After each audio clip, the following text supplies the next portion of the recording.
Businessman Opinion. Inilah Businessman Opinion, mitra bisnis kami buka kembali. Sedang ramai masalah royalti antara penyanyi dan pencipta lagu menyusul kasus antara Agnes Mo dan Ari Bias.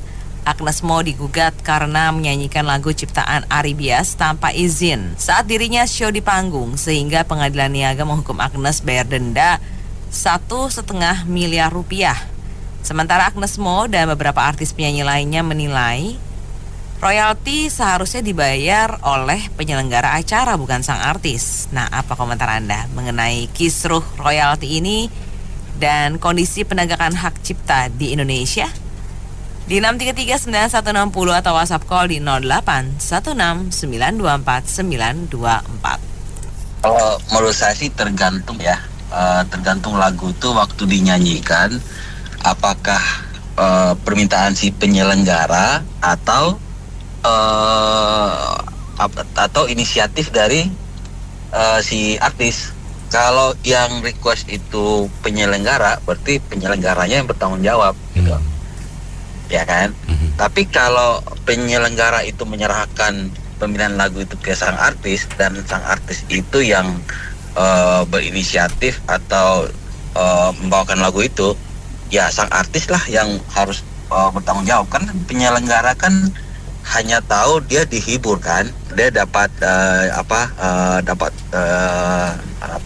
layanan hiburan itu gitu. Jadi penyelenggara tuh nggak bertanggung jawab dalam hal ini. Tapi kalau si penyelenggara request, saya mau kamu menyanyikan lagu ini, ya mau nggak mau si artis kan akan membawakan lagu yang diminta kan. Nah, dalam hal ini ya penyelenggara itu yang harus bertanggung jawab gitu. Saya pikir kayak gitu. Jadi kalau memang inisiatif dari sang artis dan sang artis tidak mau bertanggung jawab, ya sang artis itu saya pikir salah. Jadi begini, kan yang punya royalti itu harus bawa barang bukti ya ke hakim. Ya, yang punya royalti itu cuma lihat, yang nyanyikan kan si Agnes Mo, bukan penyelenggara yang nyanyi kan. Nah, kalau misalnya Agnes Mo bilang bahwa itu urusan penyelenggara, ya itu urusan internal Agnes Mo dengan penyelenggara. Karena yang punya royalti itu nggak bisa bawa barang bukti nuntut penyelenggara. Iya kan? Okay. Jadi simpelnya gitu aja. Yang si pihak royalti sebaiknya dibayar, nggak tahu lah apa itu urusan mereka berdua antara penyelenggara dengan si Agnes Mo. Karena mereka yang berdua tahu dua pihak itu, apakah lagu itu dinyanyikan atau tidak, apa inisiatifnya Agnes Mo, ya itu urusan mereka. Nah, tapi gini, jadi cukup bagus ini kalau misalnya terjadi pembayaran. Di sini kita ada kemajuan bahwa seniman kita itu dihargai di negara ini, udah mulai dihargai. Jadi itu ada kemajuan dalam dunia seniman, sehingga mereka yang punya kreativitas dan inovasi betul-betul dihargai di negara ini. Saya kira itu aja. Oke ya. Masalah yang mengenai Agnes ini cukup kompleks ya. Setelah kemarin saya juga mendengarkan penjelasan dia di Deddy Corbuzier untuk masalah royaltinya. Berdasarkan yang Agnes jelasin di kontraknya terhadap show yang dipermasalahkan, itu sudah tercantum bahwa di luar honor artis tidak menanggung biaya lain-lain.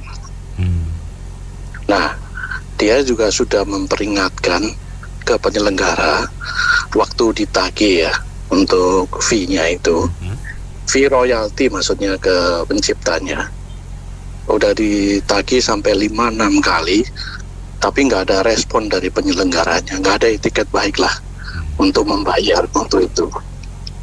Jadi kasusnya jadi melebar. kasusnya melebar.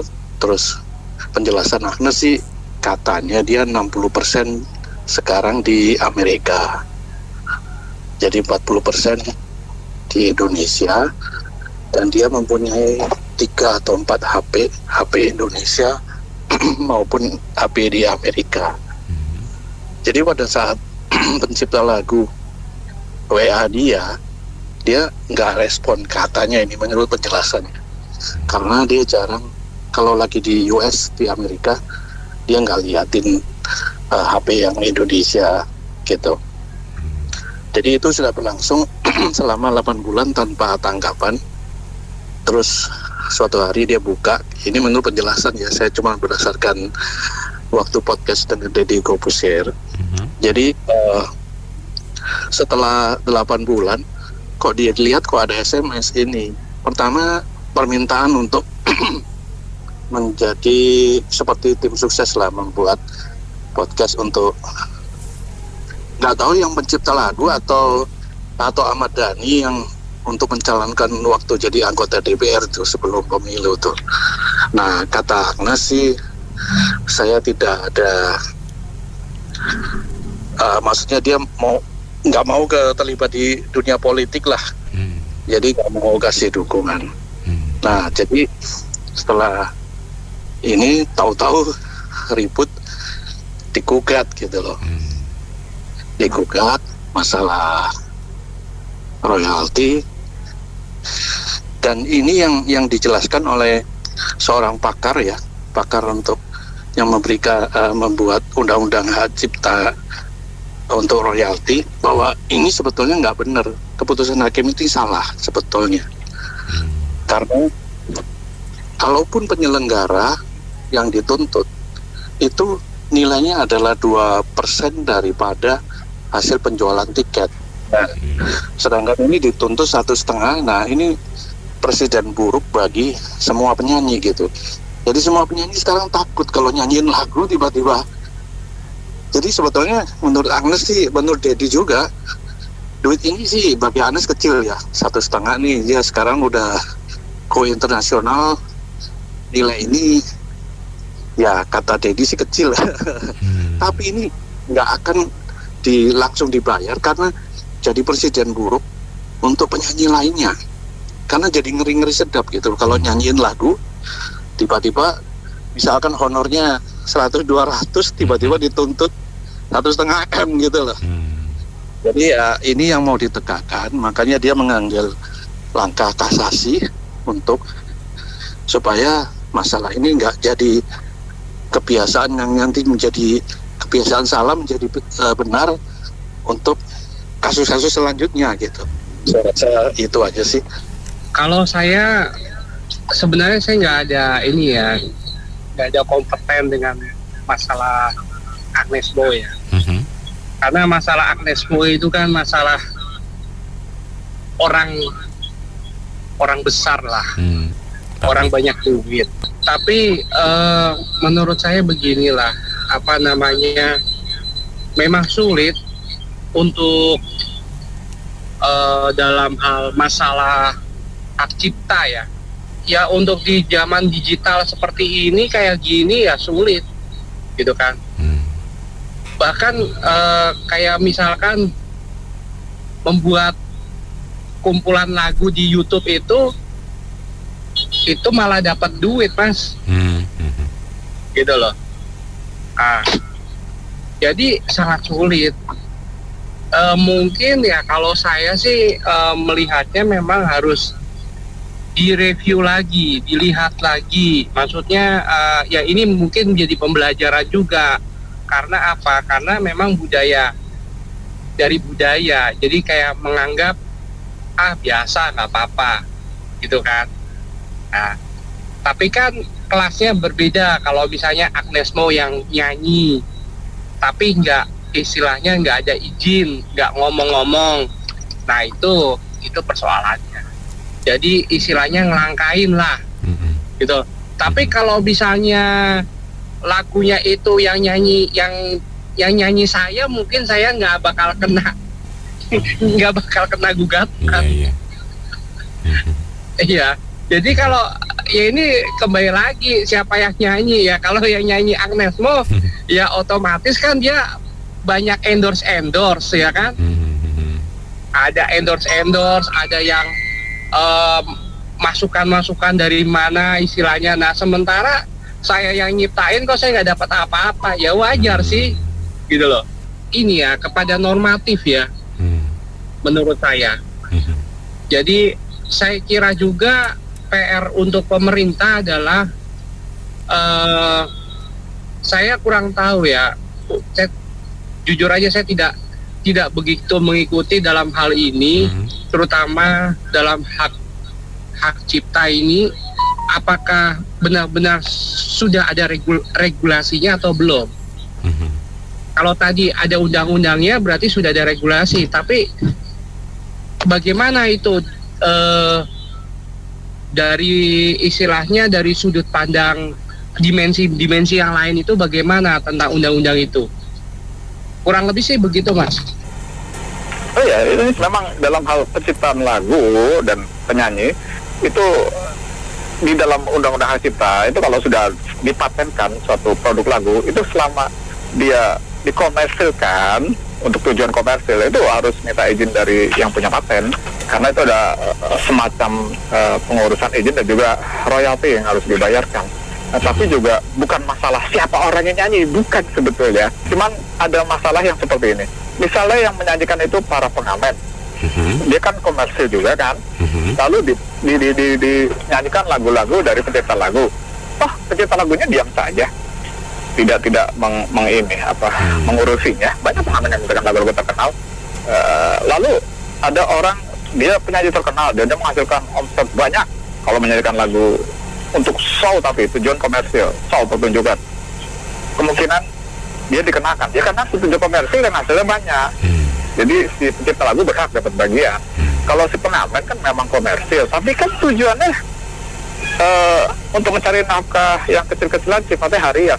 Masa tega si pencipta lagu untuk meminta royalti kepada pengamen? Mungkin diamalkan istilahnya seperti itu, tidak masalah. Tapi akan tetapi sebetulnya hak paten itu berlaku untuk kalau dipakai dia harus bayar royalti dan izin itu untuk hal yang tujuan dikomersilkan. Walaupun tidak semua orang itu dikomersilkan oleh si pencipta lagu. Dia terserah si pencipta lagunya yang punya paten gitu ya. Siapa mau dikenakan dan berapa banyaknya kalau dia itu dikomersilkan hasilnya seperti itu. Jadi hitungannya seperti itu. Masalah penjiplakan lagu, ada seorang pengarang baru yang kebetulan mengaku-ngaku sudah mencipta lagu, padahal lagu itu sudah ada di zaman dulu. Mungkin dia hanya mengubah sedikit syairnya, tapi aransemen musiknya masih sama seperti itu. Akhirnya ketahuan sebagian besar menjiplak dari lagu lama. Rata-rata itu menjadi masalah, jadi bisa dituntut di pengadilan oleh si pencipta lagu yang asli. Akhirnya yang menang yang biasanya lagu asli, kecuali ada pengadilan yang aneh-aneh di negara kita, namanya negara kita ya. Nah, masalah lain dari pencipta lagu, kenapa hasilnya sedikit? Memang lagu-lagu yang dibajak itu dijadikan kaset-kaset puisi, dibajakan isinya lagu-lagu lalu dijadikan dalam bentuk lain, jiplakan dijual ke pasar bebas tanpa seizin yang punya hak paten dan tanpa membayar royalti. Itu masalah lain. Memang itu banyak dialami pencipta lagu, bahkan produsen filman.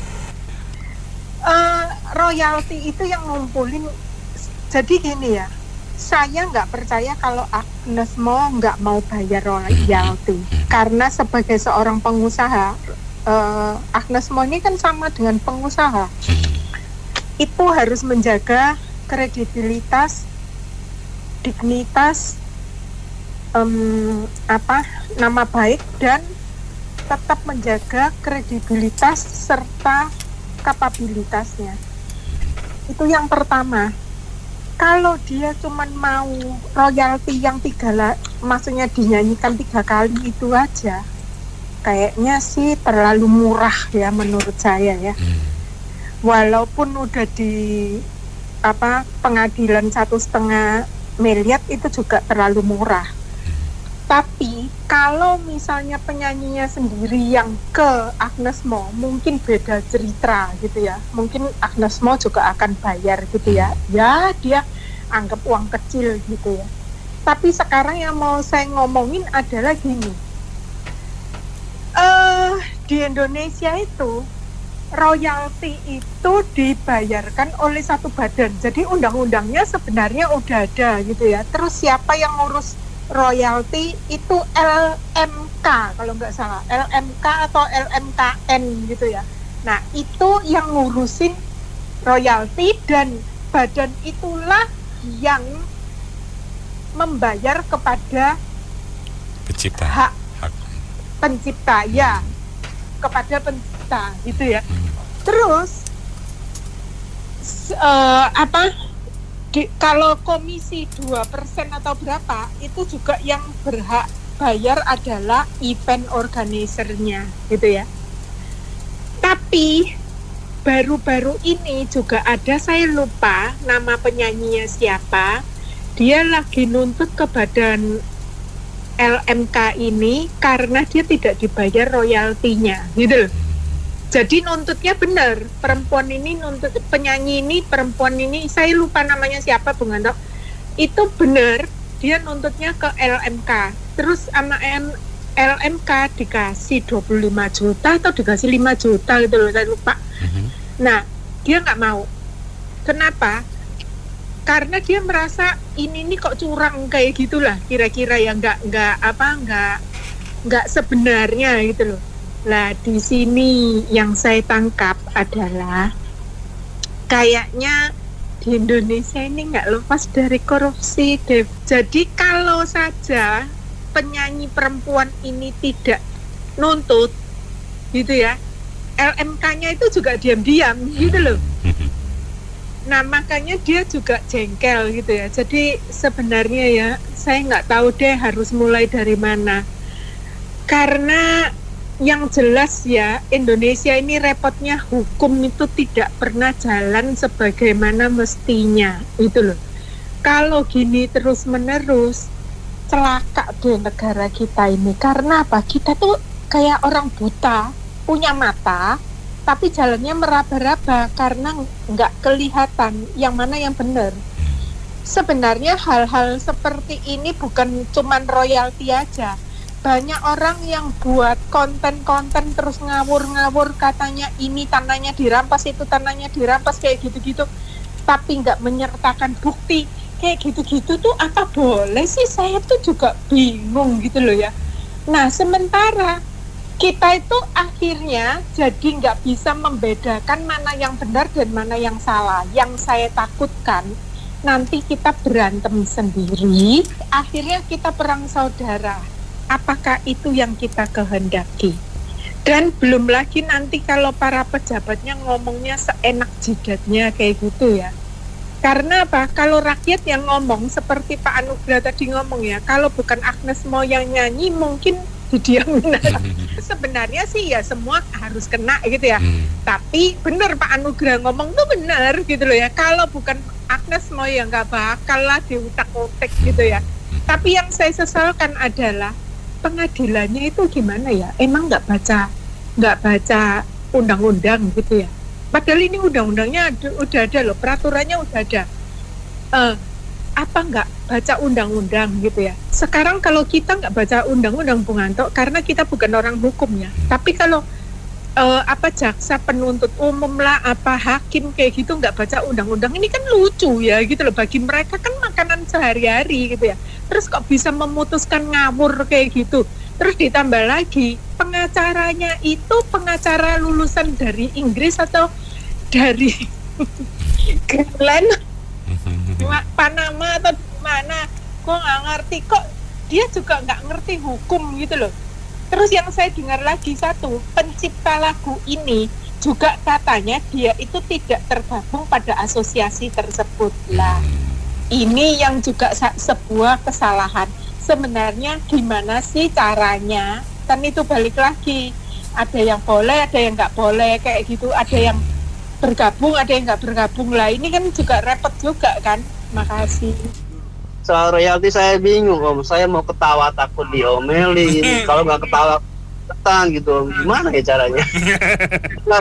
Coba deh, Om. Itu kan gugatannya dilayangkan di pengadilan itu kan sudah jelas-jelas cacat hukum pada saat dilayangkan, karena kan sesuai undang-undang yang berlaku ya, bahwa memang harusnya pihak penyelenggara ya yang membayarkan royalti, bukan pihak penyanyi. Oke. Di pengadilan baik panitera ya, baik itu entah hakim, jaksa segala macam, pada saat mereka menerima berkas, kenapa nggak dikembalikan? Itu kan sudah cacat hukum, kalau tetap dilanjutkan dan putusan pula itu kan. Jadi kalau saya bilang maaf, kalau saya bilang goblok kasar kali Om, jadi saya bilang kurang pintar aja kali Om. Ya udah tahu cacat hukum kenapa dilanjutkan gitu? Apakah nggak ada jalan lain? Atau paling nggak si pihak caranya lah yang dipanggil gitu, jangan suruh merubah surat aduannya, jangan pihak penyanyi yang kalau semua penyanyi digugat suruh bayar royalti, wah jangan-jangan nggak ada yang mau manggung. Namanya bagi saya itu terlalu mengada-ada juga sih. Tapi kalau jadi Agnes Mo ya mendingan udah nggak apa-apa lah, saya kehilangan uang 1,5 M saya bayar. Cuman dikasih ini bukan untuk bayar royalti, bukan, tapi untuk nyantuni anak yatim piatu gitu. Kalau Agnes kan cuma manggung ya. Ya kalau kita sih simpel-simpel saja, udah dibahas semuanya ya. Lebih baik duduk bersama lah. Ya nggak, penyelenggara, si Ari Bias, Agnes Mo, duduk lah, bagi hasil lah. Ya nggak, gitu aja gampang, gak usah dibikin sulit lah. Manggungnya juga enak kan. Kalau nggak mau, ya lebih baik karya kita sendiri, nggak usah karya orang lain, dibuat hiburan. Ya nggak, gampang kita ini, dimudahin aja lah hidup kita lah. Apalagi masalah uang, biar Agnes Mo-nya manggungnya enak juga. Nah beda kembali lagi dengan Mulyono. Kalau Mulyono pas manggung dikasih panggung, Indonesia jadi gelap deh. Ya nggak? Sampai detik ini Indonesia jadi gelap karena Mulyono dikasih panggung. Ya nggak? Jadi kata kuncinya Agnes Mo lebih baik ya dibicara lah bertiga. Malu kita masalah uang kayak gini saja. Kok sampai rame? Nggak, jangan dibuat susah lah. Keadaan kita ini sedang susah. Dibuat mudah semuanya. Cuma nih situ gitu saja lah kata kuncinya. Jadi gini, kalau berdasarkan kacamata orang awam gitu ya bro. Kita kan orang awam, musisi bukan penyanyi, bukan. Kalau kita nyanyi kaca pecah bro, iya nggak? Jadi namanya royalti itu kalau ngikutin undang-undang kan bukan salahnya Agnes bro. Yang seharusnya bayar royalti kan IO. Jadi kalau menurut gue nih bro, Agnes Mo harus fight, berjuang kalau memang aturan undang-undangnya menyatakan dia benar, gitu loh bro. Ngerti nggak? Kita kan patokannya pada undang-undang. Kenapa? Agnes Mo ini menurut gue dia pribadi seperti badan hukum. Karena dari kecil dia tuh tersetting dia itu punya kapasitas dan terus dia punya karir bagus bro. Dia itu adalah seperti badan hukum lah yang dia punya tim sendiri bro istilahnya. Punya tim legal, punya tim promosi, punya nggak? Dia juga sendiri musisi bro.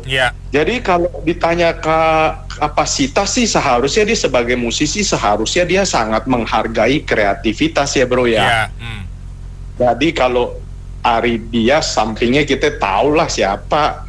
Dewa tuh ya pentolan ya nggak, yang istilahnya nggak tahu lah. Gue juga bisa menang ya, kita sendiri juga bingung undang-undangnya menyatakan begini kok bisa menang. Kalau dipikir-pikir nggak aneh juga ya. Dulu anaknya di bawah umur terjang jalan tol ada yang mati aja aman-aman aja. Kita balik lagi sono nggak. Jadi ya gua sih pribadi kalau Agnes Mo udah bener terus sampai kasasi lanjut. Jadi masyarakat itu kita didik in the meaning kalau bener meskipun lu kalah terus berjuang dulu gitu loh. Ya enggak? Kan selama ini kita tahu bahwa yang bener bisa jadi salah. Tuh Robert Tanur contohnya, enggak? Bisa bebas, ya enggak? Jadi kalau dibilang putusan pengadilan, aduh, udah dam. Tugas lawyer, tugas hakim, tugas semuanya yang memelintirkan semua undang-undang. Gua mah begitu mikirnya, ya enggak? Jadi gua bukan fans ya Agnes Mo, bro. Gua mah kagak tahu deh Agnes Mo saudara gua bukan, adik gua bukan, nggak. Ada untungnya buat gua, nggak. Cuman apa yang dilakukan Agnes Mo ini mendidik kita bahwa ada lo undang-undangnya, jangan dipelintirkan. Bukan berarti nggak menghargai musisi. Ada aturan mainnya. Berarti IO-nya nggak bener. IO-nya kan Holy Wing, bro. Kalau nggak salah ada Bang Hotman di dalam. Kenapa? Iya. Kita juga tahu, Kak, sama yang paling penting nih, bro, sebenarnya loyalty tambang tuh, bro, iya nggak? Ujung-ujung gue kesono, iya nggak? Dibayarin dia tuh sama pengusaha tambang yang notabene para pejabat, partai politik semua. Yakin mereka jujur bayar royalti, bro? Gue sih kagak, bro. Karena gue punya temen banyak, bro, yang usahanya tambang, dapet IUA, dia gali sebelahnya, bro. Dan bagi mereka itu biasa, sifatnya nambang yang ilegal, bro. Lo nggak mungkin bisa nangkep dia yang punya kuasa, enggak. Terus dia nggak bayar, temen dia aparat juga, oknum, kita bilang oknum deh tuh, bro, enggak. Kita cuma ngomongnya Agnes Mo, tapi loyalty lain lah, ada emas, ada nikel, ada batu bara, sebut dah semua tuh, minerba, ya enggak. Gue sendiri nggak yakin. Karena apa, bro? Gue selalu bilang SDA kita dikuasai oleh para pejabat dan pihak ketiga yang bekerja sama dengan pejabat. Ujungnya pejabat juga enggak, bro. Enggak. Jadi ya negara kita sedihlah dikuras dari dalam oleh pejabat, oleh orang-orang kita sendiri, bro. Loyalty Agnes Mo mah gue dukung lah sejauh itu sesuai undang-undang. Tapi gue lebih penting loyalty buat pajak negara, buat rakyat Indonesia. Itu cakep kan, bro? Kalau menurut saya sih ini ada kekisruhan hukum karena penegakan hukum di sini nggak jelas. Jadi saya nonton podcastnya itu Deddy Corbuzier, itu Agnes Mo tuh pinter dan terang benderang menjelaskan masalahnya. Dan saya terus terang kalau mereka saling tuduh yang satu serakah, saya lebih percaya bahwa yang suami istri anggota DPR yang lebih serakah dibanding Agnes Mo. Agnes Mo kan duitnya udah banyak ya.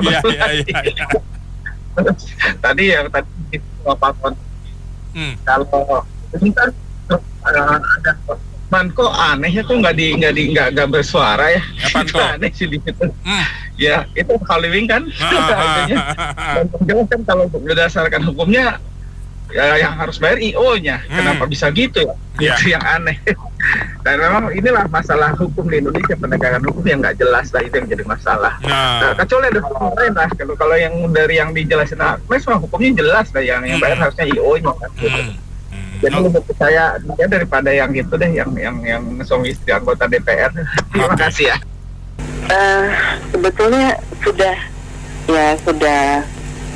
clear ya. Kan ada payung hukumnya, ya kan? Nah, yang saya heran ya, Bung BR ya, kenapa hasil putusan inkrah ya dari pengadilan niaga kok bisa berbenturan gitu dengan regulasi undang-undang yang berlaku. Ya kan, undang-undangnya bilang A, putusan niaga kenapa bisa memutuskan B? Itu pertanyaan. Gitu. Saya sebetulnya sebagai saya hobi sih ya, Bu Mayer, saya pelaku seni juga. Kan saya juga saya bukan jadikan ini job ya, sebetulnya karena hobi. Saya juga songwriter. Jadi yang saya tahu kalau kita show ya, Bung. Kalau saya sekarang lebih ke kalau ada pelayan lebih ke lintas denominasi ya, Kristiani ya kan, lagu-lagu rohani Kristiani ya. Bu. Ya. Seandainya saya menyanyikan ini, saya diundang ya untuk kesaksian pujian gitu ya. Lagunya memang selalu karya saya gitu ya. Tapi kalau misalnya di tengah show itu kadang ada request ya, Bung Ber. Tolong lagu misalnya lagu rohani yang judulnya A, B, C gitu kan ya. Permintaan pendengar dalam hal ini ya. Request kan. Jadi kan bisa random ya lagu yang diminta audiens kan. Nah itu kan berarti kan tanggung jawab IO yang mengundang kita, gitu kan? Iya. Nah, apalagi tujuannya komersil. Jadi memang kalau pelaku seni atau apapun itu, ya, itu memang kan hanya main jobnya ya hanya show, kita nyanyi gitu ya. Kalau memang nanti ada request karya lagu ciptaan orang lain gitu kan, itu kan beda soal ya. Nah itu kan memang ya sudah terang benderang lah, undang-undangnya sudah ada ya kan. Misalnya berapa persen dari tiket harga tiket gitu kan, masuk ke buat penciptanya gitu ya. Ini sebetulnya simpel ya. Entah ini ya mungkin cari sensasi ya untuk naikin rating ya. Saya rasa memang kita selalu, saya sih sepakat karena saya hobi saya songwriter juga, kita sepakat kita menghargai memang hak kekayaan intelektual, hak cipta, entah itu karya lagu, entah itu karya tulisan bentuk buku ya, novel, cerpen, atau kan dalam berbagai bentuk ya, Bung Ben ya. Atau karya lagu tari, makanya terciptalah lagu Indonesia Raya, ya kan, dari Pak W.R. Supratman, betul ya.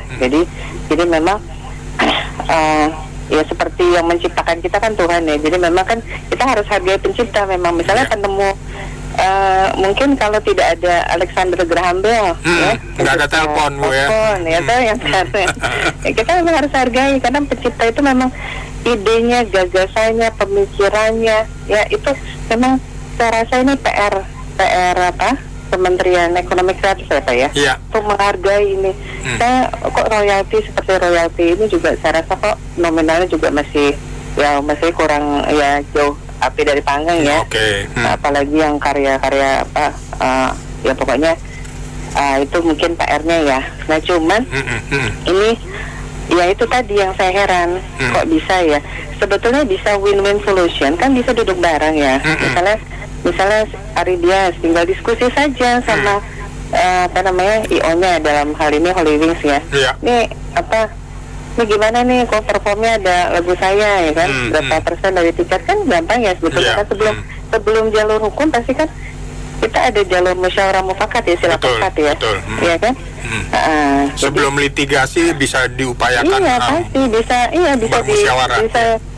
kekeluargaan lah ya. Saya rasa tuh bisa, ini gimana nih IO nih kok ada lagu saya nih gitu kan. Kalau japri aja gitu kalau memang, karena saya rasa di entertainment ya lu juga kok orangnya. Iya kan? Pat lu lagi kok. Jadi cuma saya ini heran ini putusan inkrah dari pengadilan niaga nih berbenturan sama undang-undang yang ada. Nah ini bisa kalau saya kategorikan ya bisa pencemaran nama baik juga bukan ya Bung Ben ya kan? Kan sebetulnya kan sudah ada aturannya, kok bisa sampai putusan inkrahnya kok berbenturan, itu yang saya bingung gitu loh. Ada udang di balik rempeyek atau apa ya? Ya saya setuju dengan pendapat, kalau memang itu sudah ada undang-undangnya, lakukanlah. Jangan menjebak penyanyi juga. Iya kan, itu namanya menjebak. Mestinya tadi musyawarah dulu. Gitu Pak. IO-nya juga harus bertanggung jawab juga lah, dia sebagai pelaksana kan. Penontonnya, pendengarnya gitu kan. Tidak dicanakan. Biasanya sih begitu. Ada request gitu Pak ya, betul Pak ya. Saya dengar podcastnya Nesmo sama si Dedi ya. Nah, dia membaca lagi aturan undang-undang yang mengenai royalti ya. Saya mendengarkan penjelasan dari Agnes Mo bahwa untuk menyanyikan itu tidak perlu izin dulu, nggak apa-apa ya. Apalagi ini kan dia menyanyikan itu sebagai penyanyi undangan, jadi bukan konsernya dia ya. Jadi ada IO yang mengadakan konser kemudian mengundang, kan banyak ya, ada penyanyi A, penyanyi B. Nah salah satunya Agnes Mo ya. Nah kemudian di dalam perjanjian itu pun ini silakan dicek sendiri ya. Saya juga tidak melihat sendiri, tapi itu penjelasan, dan menurut saya Agnes Mo punya kredibilitas untuk itu.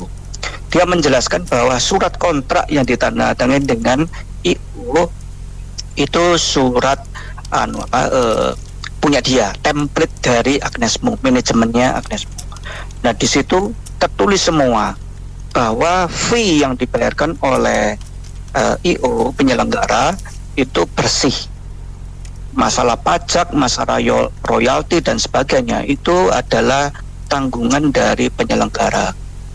Nah, di undang-undang dikatakan juga bahwa royalti itu dihitung 2,5% dari tiket yang terjual. Nah, bagaimana Agnes Mo harus ngurusin tiket padahal dia cuma tamu, ya, penyanyi tamu.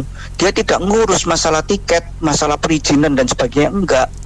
Nah, sebetulnya itu kan tanggung jawab dari penyelenggara.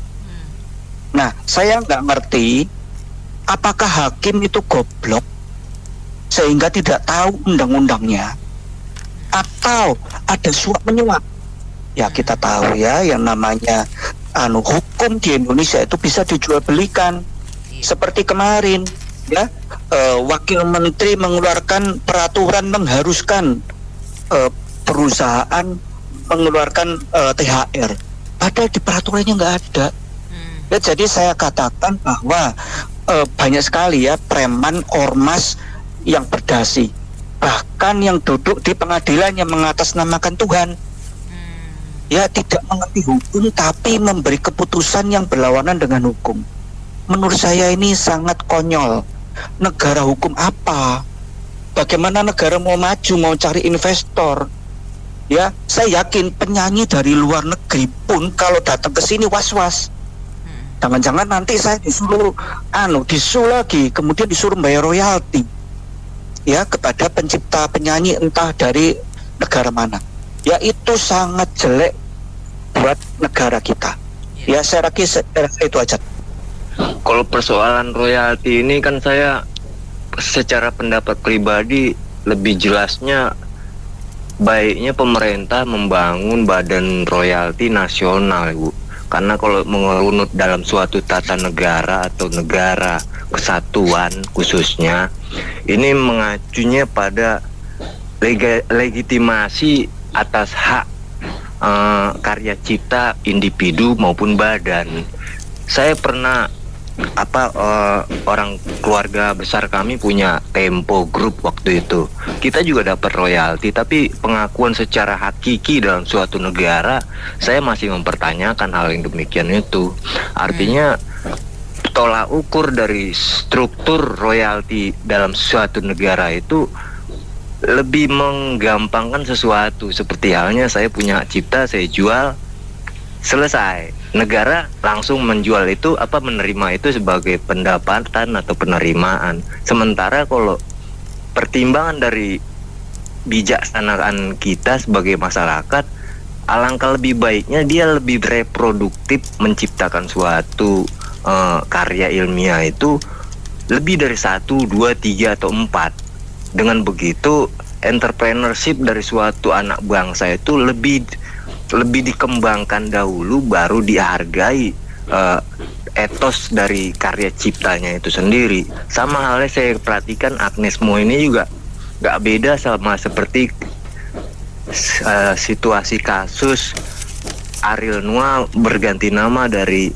Peter Pan. Di situ kan hak ciptanya dengan grup The Titan itu pernah diperdebatkan bagaimana hak-hak dari suatu badan usaha itu sendiri mengatur kepada pihak penegara atau penyelenggara.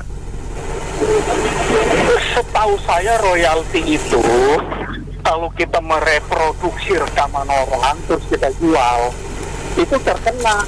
Kalau hanya nyanyi-nyanyi di undangan, di panggung, itu kan kayak orang hajatan, nanggap band, di orkes, dia kan nyanyiin semua lagu itu. Satu negara kan begitu. Gimana ada tukang band hajatan nggak pada nyanyi Iwan Fals lah, Ebit Gate, Kus-Kus, semua juga lagu itu dinyanyiin kok. Dia tuntut aja itu yang hajatan satu negara. Jangan dinyanyiin gitu loh, pada bungkem semua. Aduh, itu salah kaprah itu, Bu. Udah gitu aja, Bu. Makasih. Nah, kalau mengenai royalti, royalti itu kan biasanya dibayarkan sesuai dengan hasil penjualan. Ya. Nah, penjualan dari barang bersangkutan atas penggunaan dari barang bersangkutan lah, kasarnya seperti itu. Nah, kalau dalam kasusnya Agnes Mo ini kan Agnes Mo pasti ini penyanyi. Terus kan di lain pihak pasti ada penyelenggara, panitia. Nah, yang jelas rasanya nggak mungkin kalau penyanyi itu yang ngurus penjualan, nggak mungkin. Si panitia yang ngurus penjualan. Iya, betul. Tapi sebaliknya itu royalti kan berhubungan dengan siapa yang menggunakan produk itu. Betul. Jadi ada unsur yang jual, ada unsur yang make. Jadi ini agak bisa ambigu juga. Nah ini jadi tergantung daripada kebiasaan yang berlaku. Apakah royalti itu dibayarkan oleh penyelenggara, atau oleh artisnya? Karena aku bisa ngebayangin kalau kita ngundang artis penyanyi kan, ya dia taunya nyanyinya aja. Iya. Yang ngurus jual segala macam kan panitia. Panitia, betul. Ya kan? Tapi di sini masalahnya yang menentukan lagu apa aja yang harus dinyanyikan itu penyanyi atau panitia. Agak ambigu dan saya rasa mesti kembali kepada kesepakatan tertulisnya, kontrak tertulisnya. Kalau nggak ada kontrak ya udah susah. Tapi kalau ada kontrak mungkin harusnya refer pada kontrak antara penyelenggara sama penyanyinya. Seperti itu aja. Ya, kayaknya kok aneh banget gitu ya Bu ya, industri musik kita udah dari kapan gitu kan, terus kasus ini bisa tiba-tiba sekarang muncul gitu, kayaknya jadi peraturannya nggak jelas gitu. Padahal kalau kita tahu kan di DPR kan ada komisi berapa, saya nggak tahu, yang mau diwakili oleh artis juga kalau nggak salah, periode sebelum itu Mas Anang ya, yang mewakili bidang kesenian gitu kan. Nah harusnya kan mereka yang mengesahkan undang-undang segala kan ini harusnya udah jelas gitu Bu. Kok sekarang bisa mencuat seperti ini gitu, jadi polemik. Jadi ya makanya sebetulnya artis yang jadi anggota DPR tuh, apalagi kalau memang dia khusus di bidang kesenian yang sesuai profesinya, jadi tugasnya apa gitu Bu. Kita harus mempertanyakan gitu. Terima kasih Bu. Oke, terima kasih kembali Pak Sani atas komentarnya. Saya Anita Wijaya.